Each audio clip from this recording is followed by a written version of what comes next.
This meeting is being recorded.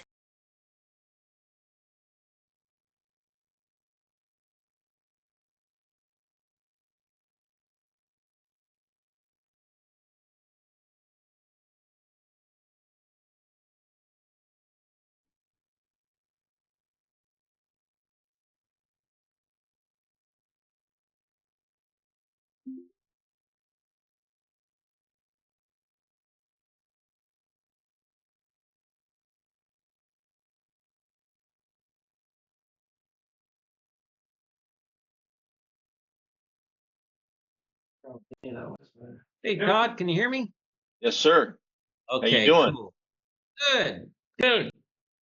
I gotta run out down and grab some utensils here for lunch. Yeah, no problem, man. Do you think? Hey. Hey. What's going on there, old man? I'm working away. What are you doing? Sort of the same thing, actually, for once. Did you make Yeah, your paperwork, all that fun stuff. Did you get your announcement made to your team? I did. Jim did that yesterday, actually. We had a company meeting, most of the company yesterday. And Jim let everybody know. So yeah, it's official. So yeah, Great. tell Jim to start staying south of the border. Don't cross the river anymore, Jim. That's a nice place to be in. Yeah. Heck yeah. All right, I'll see you, Todd. Okay, see ya. All right. I'm headed south. Okay, I'm going to Tacoma. See ya. See ya, Jay. Todd said see ya.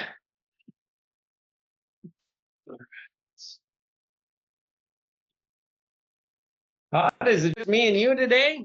Well, I got Kathy coming in, and Daniel Halleck says he's in the waiting room, but it doesn't show him. So I'm trying to get him. I'm trying to get him the invite, make sure he's in the right room, but Outlook is telling me that I can't.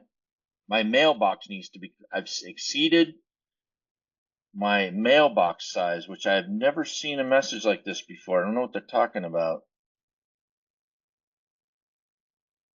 I can't even send it. Daniel's calling me. I'll be right back. Hey, Daniel, can you hear me? Hold on. Hi there. Can you hear me? Uh-oh. Hang tight.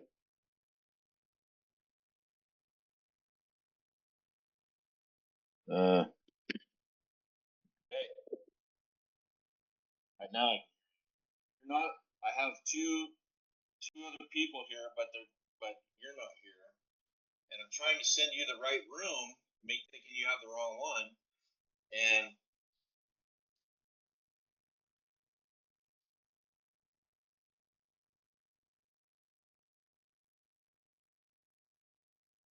the other weird thing I have going on is I was trying to forward it to you, the one that for my calendar invite today, and it's telling me my mailbox is too large and I can't send anything. I'm like, what? I've never seen this before. Yeah, I've never seen that before.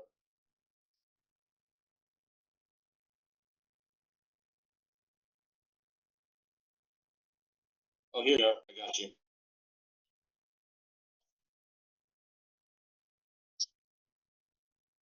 All right. Can you guys hear me?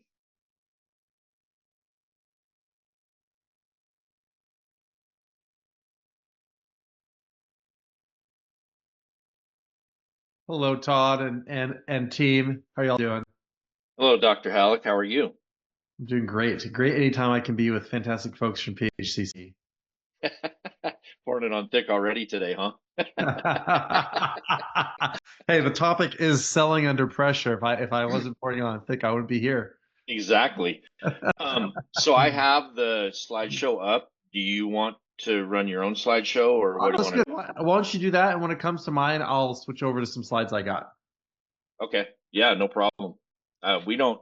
Okay. Yeah, that sounds good. Or I can share the whole thing.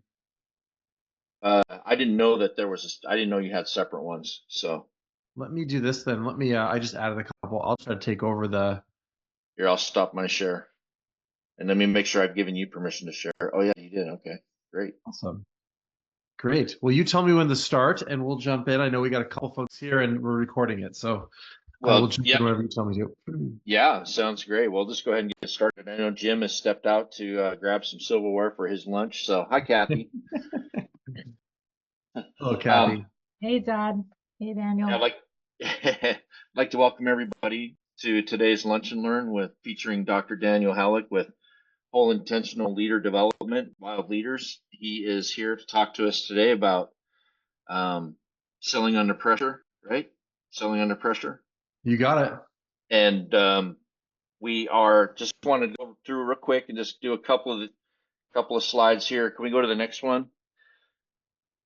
Yes. We have a couple of events coming up. We have our annual business meeting on November 14th. We're setting that up now. I believe that will be at the same place it was last year at the Hydroplane Museum in Kent, Washington. And I believe that one of our newest members, Pac West Sales, who just joined yesterday, may be a potential sponsor on that one for our dinner. We'll see what happens there, but that's where the conversation is going. And then, of course, in December, to be determined which day, the Winter Gala and auction will be up at Angel of the Winds, which Dr. Halleck, you are invited to attend that. That would be fantastic. Love it. And then of course we have the rest of this year, September 17th, October 15th, November 19th, and December 17th, featuring Dr. Daniel Halleck giving us his wisdom and insight and direction and leadership. So let's go to the next one, Dr. Halleck. Today's topic, turn it over to you. The floor is yours, my man. Fantastic. Thank you, Todd. And Kathy, great to see you as always. And glad to have you here as well, Jim. Again, thank you for joining. I'm going to jump on into this content. And if you've been with me before, you know that I'm going to share the content, but I'm also going to make it a conversation and ask you to engage as we go along. This topic of selling under pressure, I think, is really important because everyone says that everybody's in sales. You hear that all the time, but particularly in the service businesses I've met through PHCC, you have such a unique space where in many cases, your technicians are the everything, the heartbeat of your business. They're both delivering the work, training trainees, selling the work. And even if you have a model that has a sales tech and service tech, you still have the opportunity to engage with clients. And pressure can make sales feel like something we don't want it to be. And my experience has been most techs did not get into whatever your trade is because they like to sell. They got into the trade because they like the trade, and then they find out that they're expected to sell. And so what we're going to get into today is some strategies. How can we sell and maintain our cool and be our best selves with our clients for their sake when the pressure is on, whether that be because selling is not what I perceive as my natural sweet spot.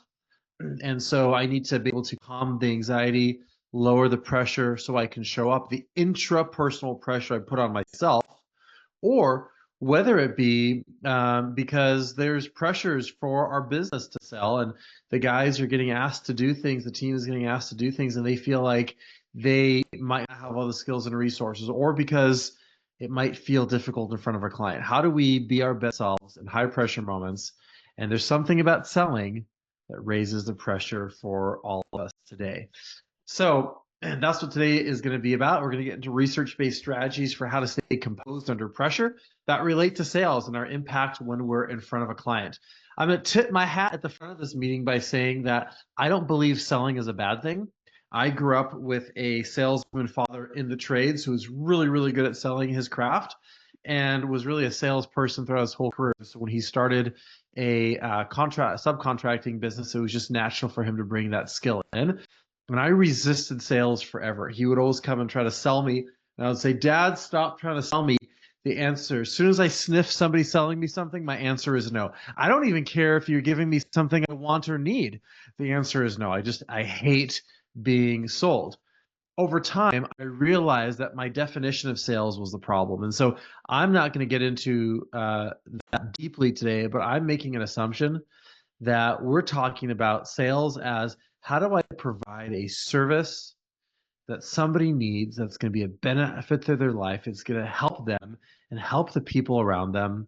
And I just happen to have a solution that matches what they need. And so I'm not talking about how do I persuade somebody to do something that they don't want and buy something they don't need. I'm talking about I'm already making an assumption. They have a need, you can solve it. How do I consult with them and guide them through a foundation of trust to build a relationship and help them in the best way possible? And even then, even with that posture, there can still be pressure. But that's my assumption going into today. So Wild is all about leadership and trust. Leadership equals trust. And how do we lead our clients, aka sell, is what this is going to be about. Here's how to get the most out of this content today. Remember, this is not a test. I want to invite you to consider where you are and how you can learn and grow. Start with yourself. If you're thinking of, oh, I wish so-and-so was here, share the video with them. And if you share the video with them, share with them. Here's my challenge. Don't just go to them and say, Dr. Halleck said some things I think you need to hear. Go to them and say, here's something that I learned that challenged me that I think I can improve in. And it also made me think that you might find value too. And take a risk today. I'm going to ask you to engage a little bit and consider where you're strong and where you may need to grow. The things I'm going to share with you today, there's some things that I'm practicing right now because I'm doing really well, and some things I'm practicing because I need to get better. And so we're all in this together. If you've been with me before, you've seen that we talk about trust a lot and how do we make the invisible visible. And I have found that pressure is an invisible thing that impacts all the visible things. And so if we are going into clients' homes and engaging with them and we're feeling a lot of pressure, it's going to show up on our face, how we engage with them. Are we tightly wound up? And it's not going to give us the ability to position ourselves to serve them well and give them the results that they're looking for. So today, we're going to get below the surface and talk about how do we handle pressure better and how does that impact our sales? That means no matter what sales framework, system, or philosophy you use, there's going to be something of value for you. And so here's my first question. I'm going to give you my first question, then I'm going to give you my big idea. I'm going to follow it up with 10 strategies to sell and better under pressure. But here's my first question. How does pressure impact you or your team's ability to sell? How does pressure impact you or your team's ability to sell? And I'm just going to go around and ask you all. So Kathy, because I see your face, I'd love to get your quick reaction. When you see this question, you think about your team, how does pressure impact your team's ability to sell? And Todd, I'll jump to you next. And if Jim is back, I'll catch him too. I thought, okay, maybe guys, I just need to turn my camera off like YouTube and then get called on. Is that how this works? Jim and Todd. You see, they got their videos right back on as soon as I said I'm going to call on you. So they were there. Well, I think it definitely does impact our ability to sell. I think it may mess with our mindset and it may add to our fear. So I think that's the way pressure, but I typed a note down that is pressure caused by mindset. When you were talking about it, I thought, oh, maybe it's just the way we think about sales or engagement or pressure even. Is it really a mindset, and can we choose to think differently? I don't know. I think it increases fear. Oh, thanks, Kathy. Yes, that's rich. That's a great starting point. Todd, what's your thought?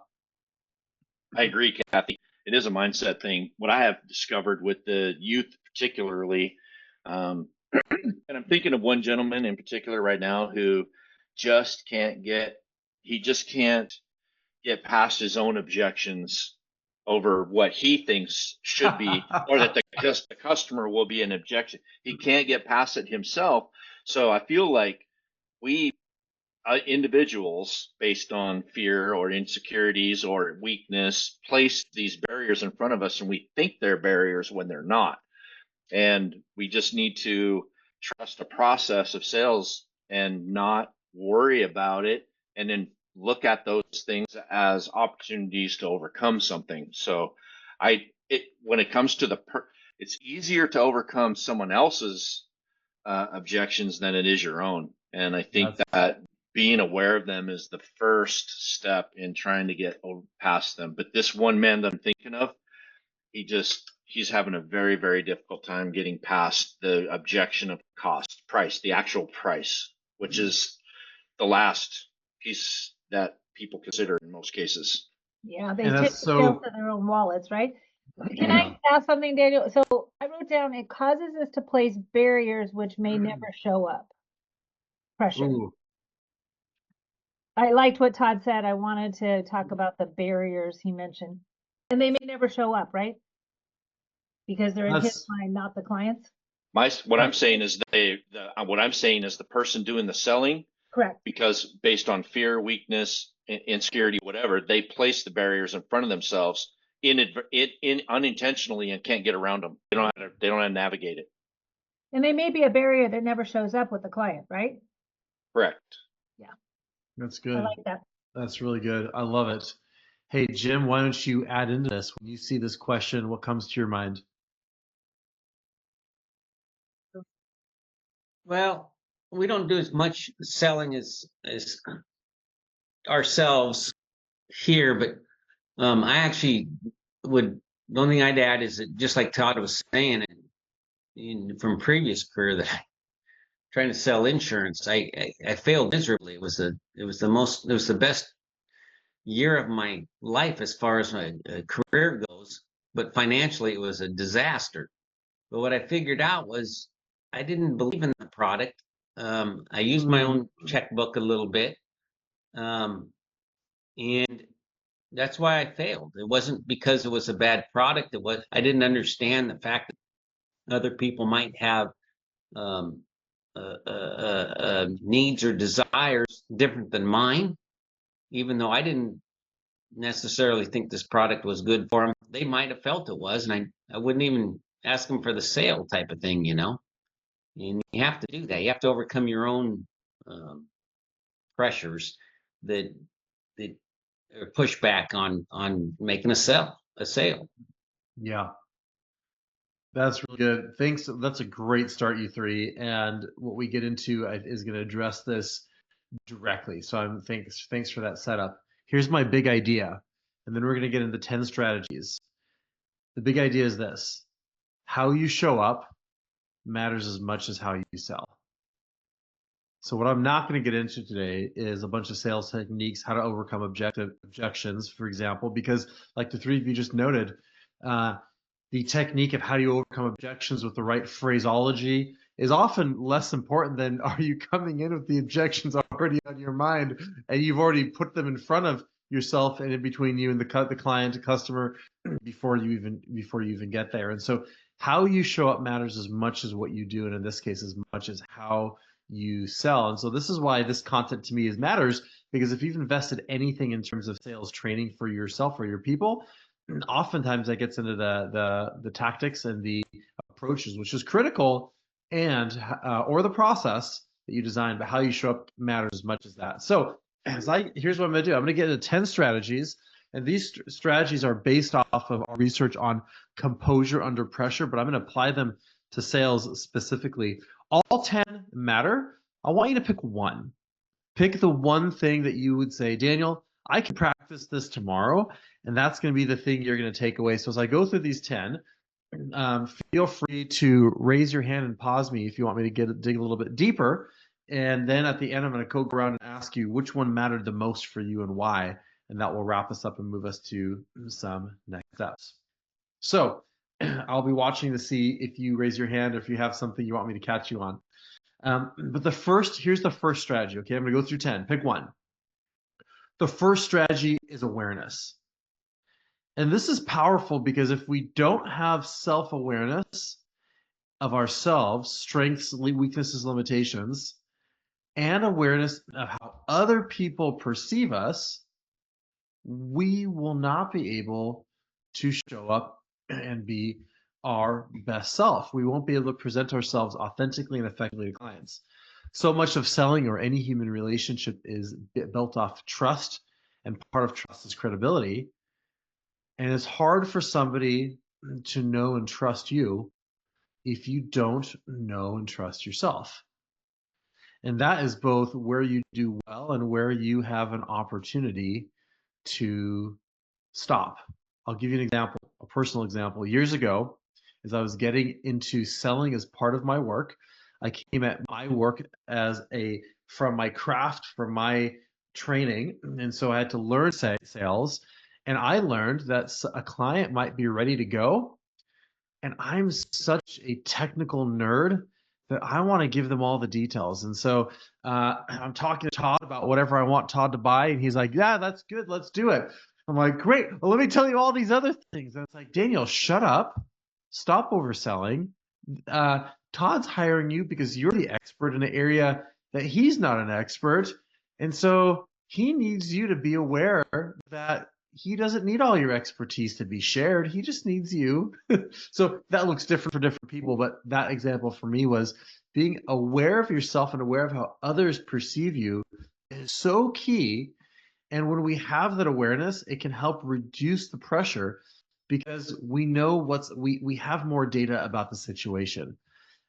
One of the tips and tricks that this can be helpful with is inviting somebody to shadow or come alongside you in that sales process to be able to give you that feedback. One of the best ways to increase the window of awareness is somebody else giving you that feedback, whether that be they actually do a ride along with you, or you have somebody who, after sales moments, you're able to process and say, "Can I tell you what I've learned?" And I started getting the habit of myself of, after every sales interaction, saying what went really well, what didn't go well, and why. I can start learning from myself and then bringing others into that too. Todd, I love that you put in the chat, the number one aspect of me working to change for myself for the better is simply becoming more aware. Say more about that as it relates to awareness here. Oh yeah, I mean, well, like you were saying, you're gonna ask the questions, you're gonna invite feedback, and when you start to become aware of not only just your strengths but your weaknesses and how other people view you, etc., what your impact is, you can't get any better at it unless you're aware that there's an issue, and you aren't going to be aware unless somebody tells you or you ask. So you have to you have to be intentional about making yourself vulnerable to get the information. But what you do with that information afterwards makes all the difference. That's really good. And you're right. Part of that awareness comes through the appropriate amount of vulnerability to even get and receive and seek that feedback out. That's really good. So here's a second strategy. So for some of us, it's awareness. And tactically, that means finding a way to get feedback and get some data on how we're showing up. A second strategy is control. And this is all about what are the things that I have influence over. There are many factors and variables that go into any relationship or interaction. And a lot of times we focus on the things, we spend our time spinning around the things that we actually have no direct measure over. So, for example, how are they going to respond? What are they thinking? Do they have the budget for this? Did I catch them on a good day? All those factors are factors that maybe I can do something to help influence. They're certainly important to be aware of, but at the end of the day, if I'm focused too much on those things, I'm not focused on the parts of the process I can control, such as have I prepared well? Have I reviewed the potential service ticket before I went out and got details from my dispatch team? Have I done a little bit of research just knowing the neighborhood I'm going into, or what notes I have from the prior tech who was there, or prior notes from this being a client, whatever that is. What are the things that I can control from how I prepare, how I show up and approach, and the questions I ask? And it's amazing. We can often spend more of our time focused on the things that are way outside of our control, and not as much of the time spent on the things that I actually have a measure of influence over. And when we spend our time there, it can help calm us, and we show up with a different sense of presence, to be able to lead that conversation and focus on the things that we actually have a measure over. A fun little trick is to take a simple sheet of paper, draw a line down the middle, and on the one hand, as I'm going into a meeting that could be high pressured, a sales conversation, say, okay, what in this meeting do I have control over? What do I not have control over? And then when I see that in front of me, I can be aware of those things I don't have control over, but spend my attention and behaviors on the things that I can actually focus on, such as, am I going to follow the process? Am I going to give, I can control whether I give my client options for the solution that they need. I can control if I'm going to ask them questions. I can't control if their dog is running around. I can't control what's happening in their life, but there's many things I can control and that will shape the impact on the engagement. So control is one of those things that if I'm aware of what I can control, then I can take control for the client's benefit.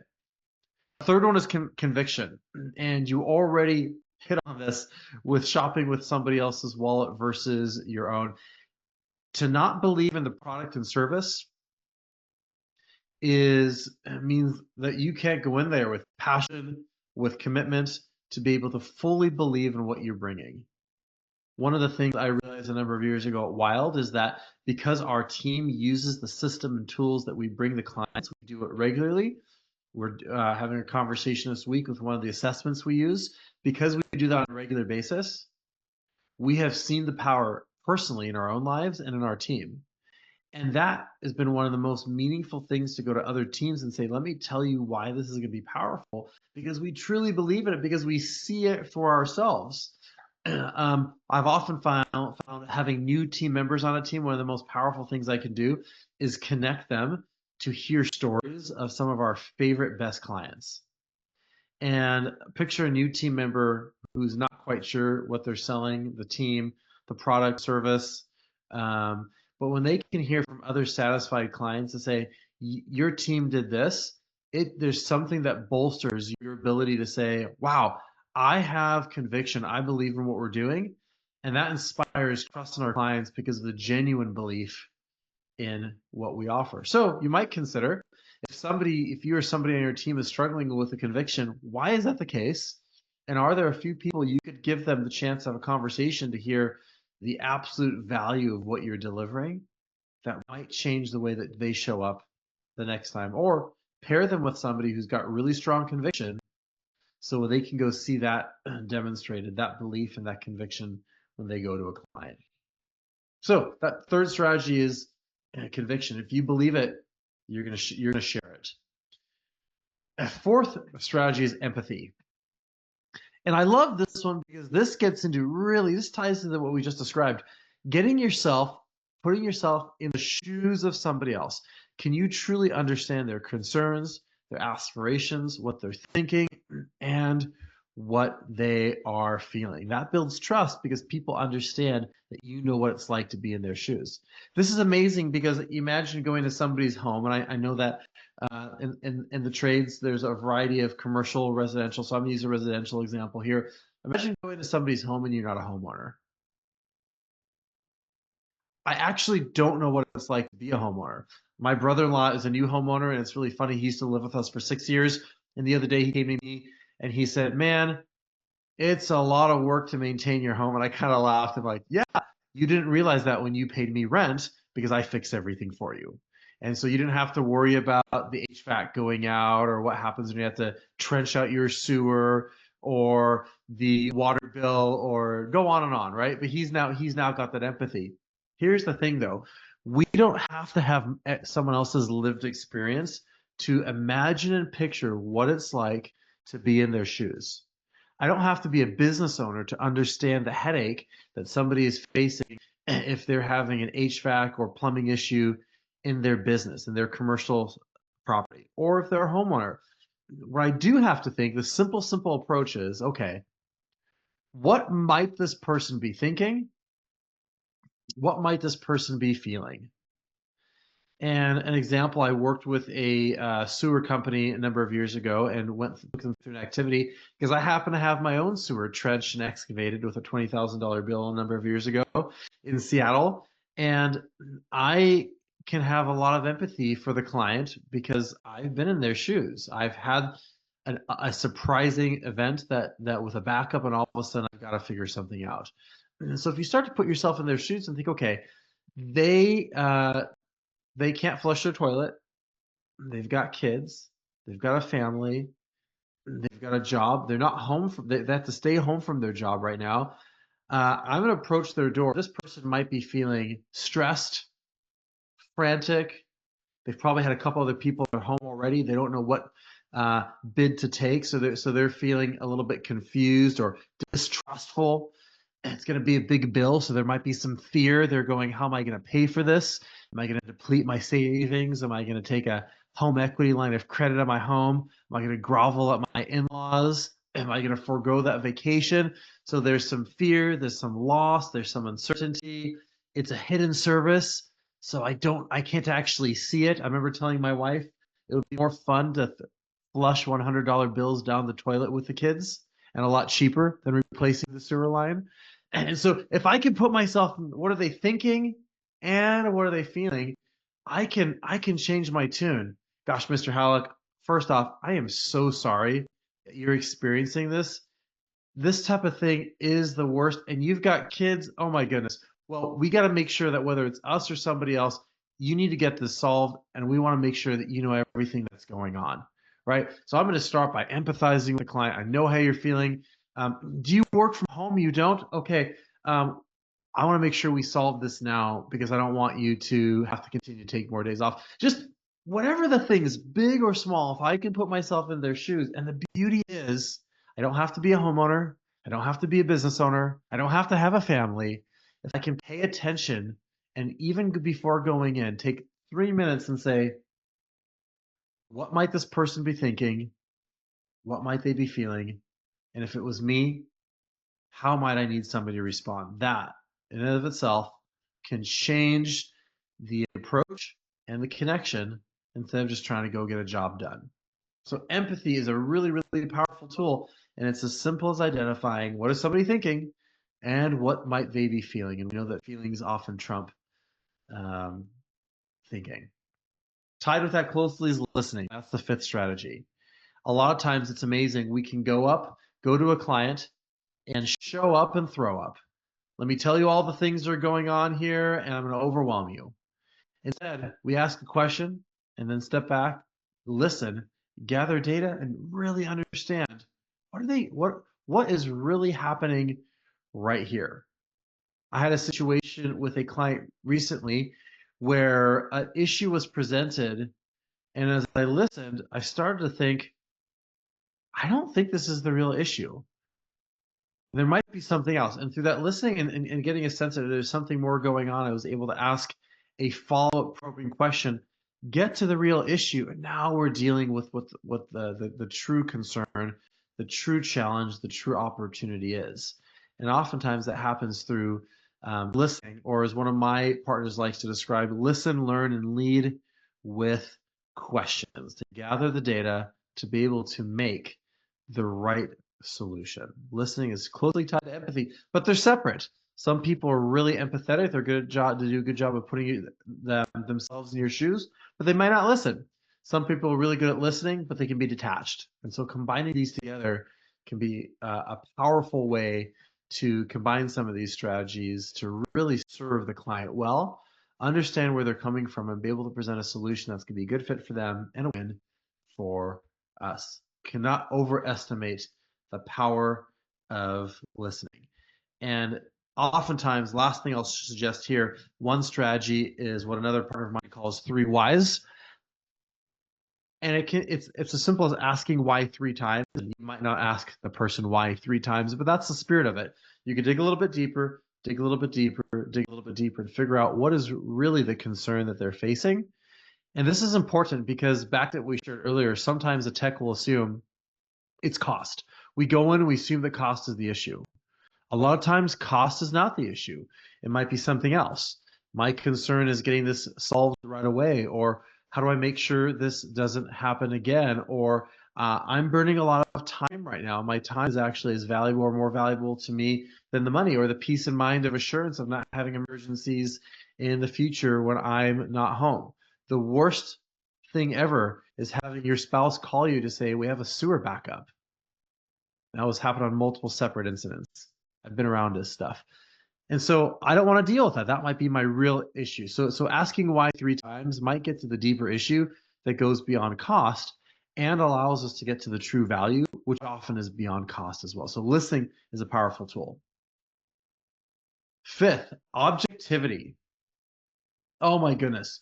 Selling often has a measure of rejection and something that feels personal.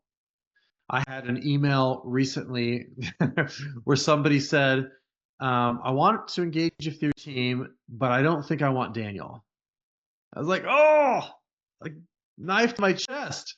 The reality is, it has nothing to do with me. It really has nothing to do with me. It's this person perceives a different member of the team, relates with their audience, they resonate with that person for some reason, and they want that other person. Or there might be an issue I'm dealing with and I might be absorbing someone else's anxiety, but it really has nothing to do with me. Whether that be I'm coming to fix a mistake somebody else on my team made, or I'm just showing up for the first time and the person is bent out of shape because they had a bad day and this just exacerbated it. It really has nothing to do with me. And so one of the most helpful things is this mantra of remembering it's not about me. Or as one client told me once, most things are not as bad or as good as I think they are at the first sight. And so going in with that state of objectivity to say, let me remain detached. This is not a personal attack. This is more about them and what they're dealing with. And my job here is to help them getting settled in your role of saying, my role is to help this person disentangle what's going on. And 9 times out of 10, it's not going to be personal. 1 time out of 10, it might be. But that's especially valuable when we feel like we're going in, we're not quite sure what somebody wants. We might feel like we're facing rejection. We don't want to have no's. And that can be really difficult. That can erode someone's confidence really quickly when they feel like, oh, I presented this, it's not what they wanted, or they got mad because I suggested this, or I gave the price and they flipped out. It's not about you. And so this is valuable for ourselves, but I find this strategy is almost even more valuable if we're coaching others on our team to remind them, hey, you did a great job. You followed the process. This has nothing to do with you. Let's talk about what you can learn from it so you can get better. But ultimately, this is about them and the anxiety they're facing. And that can help us remain appropriately detached. There's a time to be empathetic. What are they thinking? What are they feeling? And then there's a time to be detached and think about, okay, what's really happening here? And from that place, I can have a clear head to be able to appropriately respond to the situation. So objectivity is a surprising strategy to use. Another strategy is ownership. This is number 7. It's amazing when we take accountability for what we've done, positive and corrective, and it helps build credibility. If we've missed something or we've not done something fully, to be able to own and say, thank you so much. I should have brought that up. Let me make that right. I talked to an owner and one of PHCC member who said something memorable to me. He said, we won't always get it right, but we will always make it right. And having that approach from the entire customer journey, that being communicated, is incredibly powerful. We can foster that as owners, where if somebody's messed something up, we help create the space where we say, listen, I want you to learn from this. I don't want you to make this mistake again, but I prefer you make a mistake that we can go address than not make a mistake that results in a bad review, results in a dissatisfied client who doesn't want to call us back. And so that ownership piece is really powerful. It starts with us modeling it and then being able to encourage others to take ownership of that as well. Part of that could be creating a policy for service recovery so that the people in the field know if something doesn't go right, I know what the next steps are. I know how to remedy it, with the client to be able to own it, acknowledge it, and then move to the next step. And you're right, Todd, ownership. I'm 100% responsible for everything. That extreme ownership is really powerful, and resisting the urge to blame others, or this is where it gets particularly powerful, blame the process. A lot of people don't want to blame somebody else. I don't want to throw my teammate under the bus. I don't want to throw dispatch under the bus. I don't want to throw the owner or the client. So I'm just going to blame the process. I can depersonalize it, and now I don't have to deal with it. It's a way of escaping responsibility. And so I'll give an example for this. This doesn't have to do with sales. I don't want any PHCC member to blame the election for any results this November in terms of their business.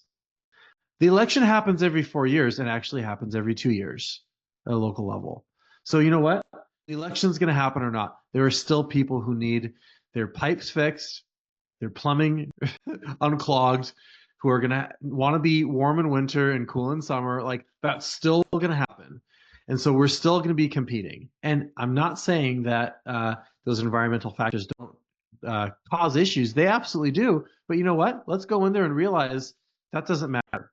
I'm not going to blame the system. I'm not going to blame the environment. I'm going to be aware of those things. I'm going to learn from them, but I'm not going to blame them, because that gives us an excuse to not show up and be our best and compete. So ownership is powerful. It starts at the top. Next is perspective. This is a really, really powerful one. Being able to understand the entire system of what's happening, step to the balcony, if you will. Oftentimes, if we're feeling pressured, we feel the client is in a hurry, we want to serve them and solve them, we can just run right to the tactics, right? Oh, they called me in for this. I got to just do this. I can tell they're stressed. But the reality is, if we're there to advise them on the functioning of a critical system in their home, we have to have the full perspective if we're going to deliver value to them and really serve them well. And so pressure can cause our perspective to shrink, to feel like we're looking through the pinhole in a front door. And we have to work really hard to stop and say, let me understand the broader perspective. I'm going to give a vulnerable personal example, then I'm going to try to relate it to you. At Wild, I had a client recently we've done a number of years of work with, and we've taken their organization, about 250 people, through a leadership development academy every year. And this year, as I'm talking to the key leader about next year's academy, he said, bad news, we're having some budget challenges, and we're going to have to, I have half the available budget I had last year. Okay, can you feel the anxiety like swelling up? Like, and so all of a sudden, here's how my world goes.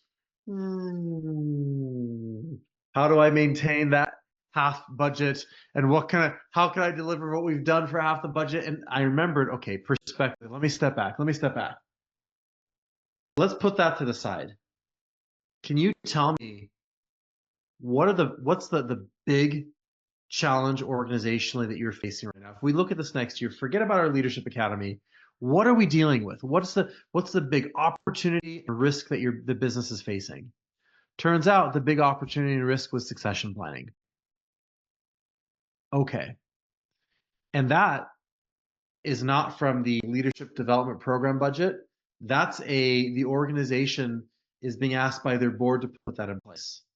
And so by stepping back, we're able to shift the conversation to something different, much more valuable, with a completely different budget line item. And so now, instead of trying to scramble for this little amount that I had that suddenly got slashed, we're recrafting a conversation to something different.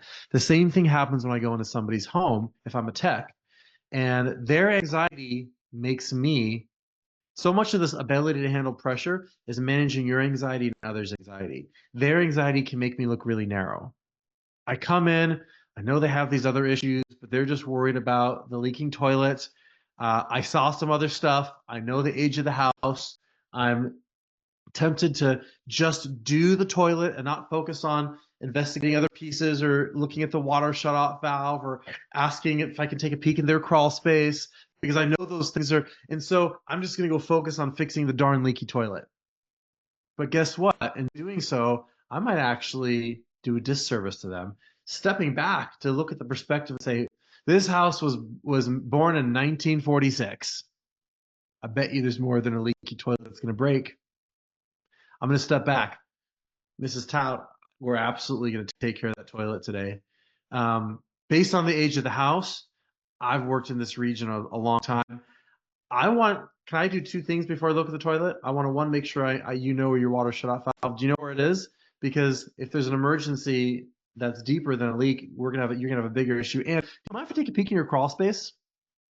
I want to make sure that there's no other issues that I would be remiss in leaving you with a bigger, whatever the scripting is. The point is, by intentionally going in and saying, let me lift the perspective and not get focused on that really narrow piece, we can expand the opportunities for ourselves, but also for the client. In my case, the succession planning was a deeper, bigger, more strategic need. It was the thing that was keeping him up at night.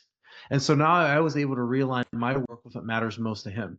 Same thing in our homes when we're working, or the businesses we're working with. And so perspective allows us to get off of the solution, take a bigger picture perspective, and then be able to re-engage. Last story I'll share here. I used to teach a class on how to work a networking room. I don't really love networking in big groups, and so I would teach a class on how to engage in a big networking audience at an event, because I found out some secrets. One of the things I learned is that if I walk into a room, let's say it's a PHCC mixer, an event at the annual event, and no one's talking to me, it's kind of awkward. I'm just going to sit there and stand by myself. And there's nothing worse than standing by yourself. And so you feel like you're shrinking into the corner. I learned I need to reapproach the situation with a different perspective. I'd go to the restroom.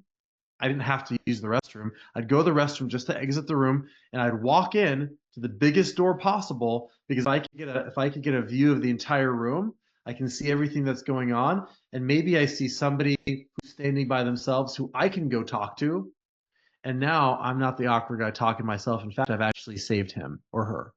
And so perspective is a powerful thing. Whatever we need to do to be able to recalibrate our perspective and see the bigger picture can help us approach things with fresh eyes, and that can decrease the pressure and open up surprising opportunities. All right, last two strategies. I want you to pick one. Potential is powerful. Focusing on potential versus fixating on problems and deficits. And it's amazing. People talk about a glass half full or a glass half empty. This is neither. This is not optimism or pessimism. This is a realistic, hopeful approach that says, okay, I've got half a glass. What can we do with it? And so I know many of you, when you're working with clients, work to give them options. Options are powerful because it gives the client control, and because there are multiple pathways and multiple things that you could do of value to them. And so even if they've called you for one thing, what are the possible potential things that you can serve them with, and how might that help you create a series of options for them that give them choice, ability, and whether they work with you now for part of it and call you back later for something else, you are helping them see potential instead of just focusing again on that narrow, limited perspective. But it's also when we go in, it's our own mindset. If we go in with a mindset that says, I'm just here to look for problems, we're only going to look for problems. If we go in and say, my goal today is to look for the potential ways that I can serve this business owner, serve this homeowner, I'm going to keep my eyes open to different possibilities I might not have considered, such as I walk in and I realize, even though I've been called for plumbing, there is an electrical challenge that they're facing, and I know somebody I can connect them with, right? Which is great if I'm a service business and I have that under my shop, or I've got a great referral partner. If we just go in looking for problems, we miss the bigger potential and opportunities and how we can serve them. And lastly, purpose. And I save this one for last because you can combine this with any of the other strategies. One of the most powerful things is to be reconnected with the deeper why behind the work. And so at Wild, every time we hop into a high pressure moment, whether that be delivering a workshop or sharing our trust index data with an owner, and they might not be getting some good news on the drivers of trust and what they need to do. Whatever the high pressure moment is, we always remind ourselves, why are we here for them? And if we can remember our purpose, it does a powerful thing to ground us so that we can be our best and focus on the relationship and not just the transaction. This is something we can practice individually, but we can also foster in our teams. I don't believe we can ever index too much on purpose. When I've been Kathy and Todd, I've seen both of your shops, and I love that there's that picture of the was it the American Standard plumber from back in the day, and it talks about really, protecting the health and safety of the nation. That is so true and so powerful, and I think we can forget that sometimes. I can find myself forgetting in the leadership development work I do. Oh my goodness, I'm helping change the lives of people, their teams, and their communities. I forget that every day.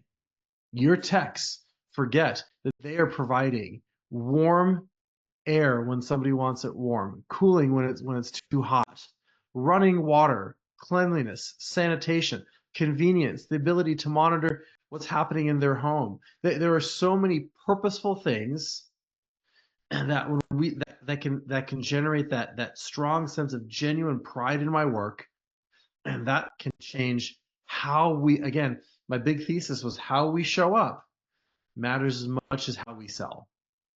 And if we go in there with purpose, even if it's in our stand-ups or our weeklies, to remember this is why you're here for them generally, and then specifically, if we can see that sense of purpose, it does something to bolster us.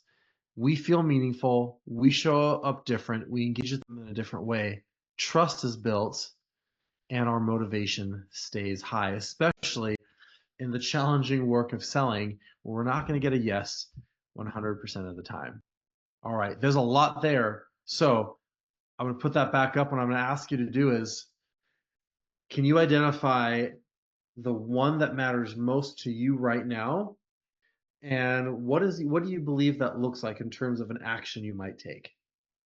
And because of the size of the group, you don't have to worry about putting in the chat. Just take yourself off mute. Which strategy matters most to you, and what might you do about it? I'll go if that's Please all right. do. Jump in. So I'm choosing number 5, listening, because that is my weakest. I have the weakest execution on any of with that one than any of the other strategies. But I also had a wise gentleman say to me a couple of years ago that listening is probably my superpower, but I don't execute it very well, and that's probably why it's a superpower. So I heard you say ask 3 whys. So that is now my mantra around listening, is to ask 3 whys so that I can understand, and then that will help me to that'll propel me into the empathy side, which is my next weakest spot. So that's my response. I love it. I love it. That's awesome. Todd, it's a great action you can take. Who's next? Actually, I'll jump in there because I was going to say listening too. Way to go, Todd. Nice. But the reason I think listening is so important, and such a big piece of this is if you don't listen to it, you may miss what the solution can be. I mean, even a customer can tell you what they're after, or what their hot button is, or what is important to them. And if you're not listening for those things, if you go into a sales experience or opportunity, and you've already got the conversation all pre-planned and the whole bit, you won't be successful. You need to listen to find out what a customer really wants, what's important to them, and then also listen to how they're interpreting what you're having to say to them. They'll tell you if you're traveling down a good path or a bad path, or a successful path or an unsuccessful path. So That's good. That's really good. Great. I appreciate, Jim, that while you had the same one, it's a different angle for what that means for you. That's good. Kathy? So the really sad thing is that there's not more PHCC members here that have all these kind of people in their business. Number one, we're all selling all the time, every day. So I hope the membership committee uses a video such as this and gets this into the members' hands, and said, this is what you're missing, and they're able to use it with their teams. Because I want to train on this every week for the next 10 weeks. Each one of these could be developed into a 15-20 minute talk. Anyway, having said all that, and there are so many, I think one that I want to pay attention to is control. And really noticing what I have control over. I've been working for the last year or two on asking questions more than making statements. And so I want to make sure that because I'm taking it, I'm not dealing directly with the client, I'm dealing with my team, and I'm selling them on stuff all the time. Or I might be dealing with a family member, but what do I have influence over and what do I not? And am I giving options or am I dictating? So I think that's the one that they all stuck out to me, but That's good. it was hard to narrow it down. And I love that you noted that too, Kathy, because we do have a 10-week course on this, and I know since we're collaborating with you, we'll work this in for conversations with the team. But what I love about this is, again, if how you show up matters as much as what you do. Some techs have had all the training, they've got the tactics, but it's going to be about how do I show up. And even new techs, as they're learning the system, the way, their presence can influence positively or negatively the result of the engagement. So I love that. Thanks for digging in there. Any questions you have about this before I give you a couple next steps to take things forward? We got a couple minutes left here.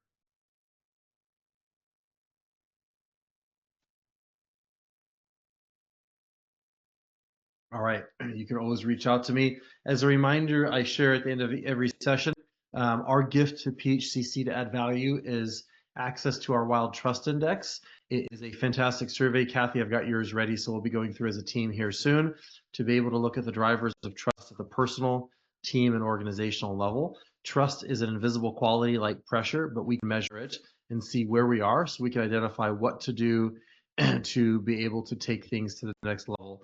We would love to be able to use this survey. It's about 5 minutes, 5 to 10 minutes for each person in your team. We create a great report and then debrief it with you to talk about where are your strengths that you can leverage and where are some gaps that you can press into for deepening trust across your business. Because at the end of the day, if our team trusts themselves, trusts each other, they'll be able to be trusted by our clients in the work that we are doing. And if there's any work that we can do for you, we have a special rate for PHCC members for our services and tools. The Trust Index is complimentary for you, and love to give that to you as a gift. You can scan that QR code or talk to me and send me a note. With that, I'm excited, and Todd, I'll turn it back over to you to wrap us up. Thank you so much, Dr. Halleck. I think that content was absolutely fantastic. It's relevant in every way to every member of our association, whether they are employed by that business or running that business or whatever. And I really would love to see this content get out. We need more people at these meetings. This content is fantastic. Thank you, Dr. Halleck, for taking the time to spend with us today, and thank you for being one of our Titanium sponsors. Titanium. I was going to say platinum, but I knew that wasn't right. You've said it to me enough times. I remember this time. The titanium sponsor for our association. Thank you so much. You got it, sir. And I don't think that there's any more content to share. We will, Daniel, I'm sending you a message now. I'll just say it here. I would love to collaborate with you a little bit on some strategies I was thinking about for getting more folks to be engaged here. Yeah, so, love it. All right, we'll get connected on that. Y'all have a great day. Thank you so much. See you next month. See ya.